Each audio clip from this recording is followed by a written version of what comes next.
Hello मंडळी, रुचकर रसोई ब्लॉग्समध्ये तुमचं स्वागत आहे। आज मी तुम्हाला भाजलेल्या दाण्याची चिक्की दाखवते। शेंगदाण्याची चिक्की कशी करायची बघू। मी हे भाजून दाणे घेतलेले, त्याच्या साली काढलेत।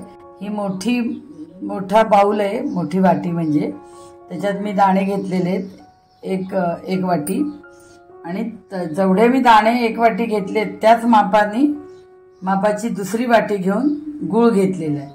समप्रमाणात घेतले, दाणे एक वाटी घेतले तर गूळ पण एक वाटी घ्यायचा आहे। तर आता आपण कसं चिक्की करायची ती बघूया। आता मी गॅस चालू केलाय, मीडियम आचेवर, मीडियम फ्लेम ठेवली आहे। तर 2 थेंब मी पाणी टाकते, 2 चमचे पाणी टाकलंय। आता आपण हा गूळ काढून घेऊया। हा 1 वाटी गूळ सगळा ह्याच्यात घालायचा। हा गूळ आहे ना, किसून घेतलेला नाही, चिरून घेतलेला आहे। तुम्ही किसून पण घेऊ शकता। आता आपल्याला हे सारखं हलवत राहायचंय। जसा गूळ गरम होईल तो पातळ होत जाईल, तो लागू नये म्हणून सारखं हलवत राहायचं आहे। बघा आता गुळाला गरमपणा लागल्यानंतर गूळ गरम झालाय आपला, आता वितळायला लागलाय।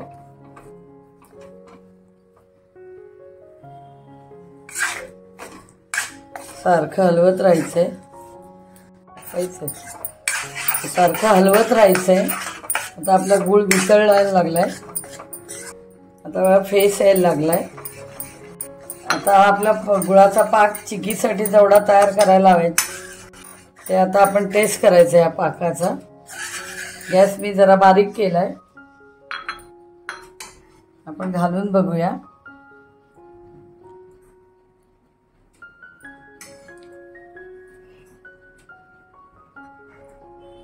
हे बघा, हे अजून तार येते, अजून घट्ट झाला पाहिजे। ही बघा, अशी तार येता का म्हणे, अजून आपल्याला घट्ट करावं लागतं। आता गुळाचा रंगही बदललाय, लालसर झालाय। आता पुन्हा आपण टेस्ट करूया।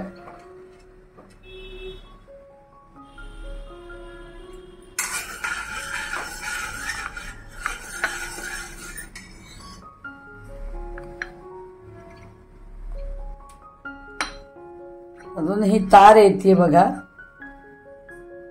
अजून थोडासा आपल्याला गरम करावा लागेल पाक। घट्ट गोळी तयार झाली पाहिजे।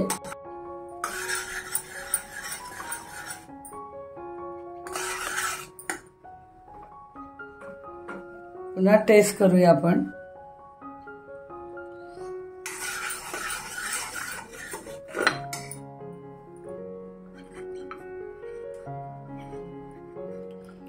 हे बघा, आता आपली घट्ट गोळी तयार झालेली आहे। आता आपल्याला शेंगदाणे घालायचे, गॅस बारीक करायचा आहे। शेंगदाणे घालायचे, एकीकडे हलवायचे। ही प्रोसेस भरभर करायची।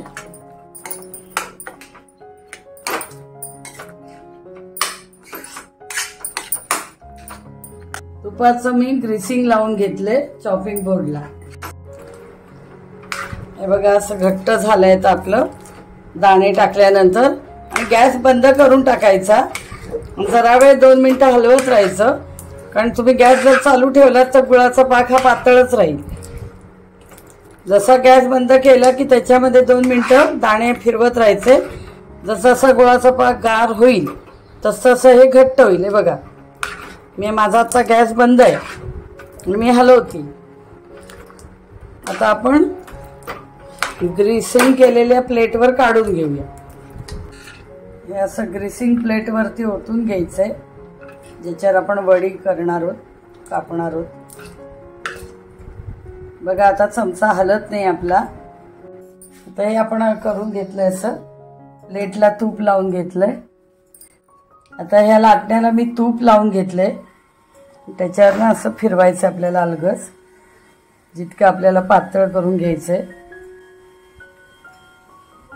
खूप गरम असतं, त्यामुळे सगळं काय कराल ते सावकाशीने करा। आता वाटीने प्रेस करून घेते मी। हे बघा, पहिले लाटण्याने घेतलं, आणि वाटी आहे त्याच्यावर चांगल्या पद्धतीने प्रेस करून घेते, वाटीने चांगलं प्रेस करून घेते।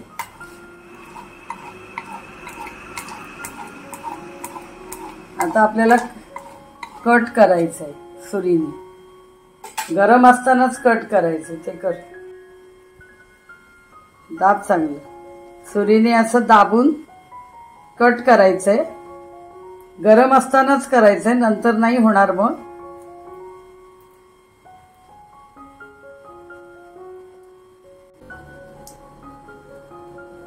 चौकोनी किंवा शंकरपाळ्यासारखे आकार देऊन तुम्ही तुकडे करू शकता, आकार देऊ शकता।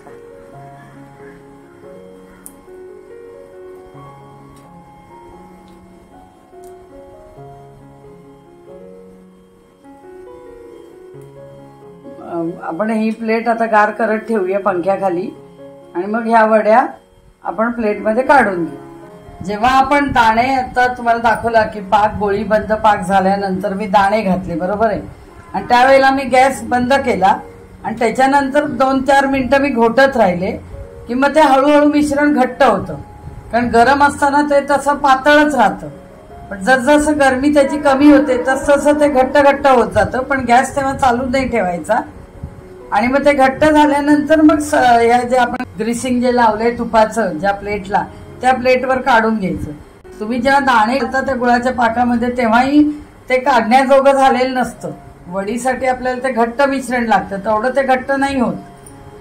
त्यामुळे तुम्ही तो गॅस बंद करायचा आणि 2-3 मिनिटं ते हलवत राहायचंय की हळूहळू ते घट्ट होतं।